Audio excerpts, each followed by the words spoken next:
दो पंडे थे। एक था चाचा, दूसरा था भतीजा। एक बार दोनों पड़ोस के गांव जाने के लिए निकले। वहां पहुंचकर एक सेठ जी के घर ठहरे। सेठ जी ने उनका स्वागत सत्कार किया और दोनों से कहा कि लड्डू बनाकर खाओ। चाचा भतीजे ने मिलकर बेसन के 5 बड़े बड़े लड्डू बनाए। अब दोनों सोचने लगे कि इन्हें बांटा कैसे जाए। आखिर दोनों ने तय किया कि वे गूंगे बनकर बैठे। जो बोले वह 2 खाए और जो ना बोले वह 3 खाए।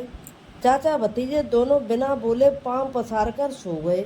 सेठ जी ने आकर देखा तो कोई बोलता न था, न हिलता डुलता था। बुलवाने की काफी कोशिश की गई पर कोई मुंह ही नहीं खोलता था। सेठ जी सोचने लगे, जाने किस जहरीले सांप ने इन्हें डस लिया होगा।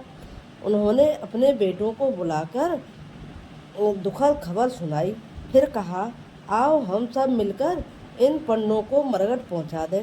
चाचा भतीजे ने लेटे लेटे यह सुना। दोनों कांपने लगे, कुलबुलाने लगे। यह तो गजब हो गया, लेकिन बोले कैसे? जो बोले उसे 2 लड्डू मिलने वाले थे।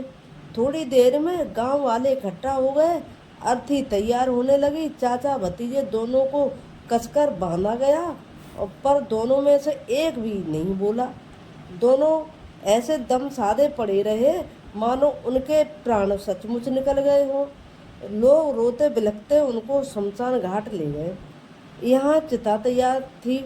दोनों को चिता पर लिटाया गया। फिर लगभग सब लोग नदी पर नहाने चले गए।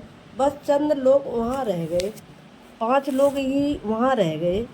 बेचारे सेठ जी रोते रोते चिता को आग देने ही के लिए बड़े ही थे कि चाचा मन ही मन कहने लगा, जल कर राख हो जाऊंगा, लेकिन 2 लड्डू हरगिज नहीं लूँगा।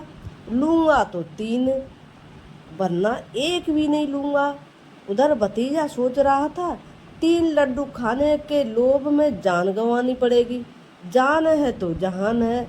आखिर वह चिल्लाया, भागो, 3 आपके और 2 मेरे। इतना कहते ही चाचा भतीजे दोनों उठ बैठे और उन्हें चिता पर बैठा देख कर सेठ जी बोले, भूत भूत भूत। और 2 चाचा भतीजे उनके पीछे दौड़े और सभी बगैर पीछे देखे भाग खड़े हुए। चाचा भतीजे दोनों सेठ जी के घर पहुँचे और लड्डू खाने बैठ गए। तीनों चाचा के और 2 भतीजे के, और गप्पे गप लड्डू खाने लगे।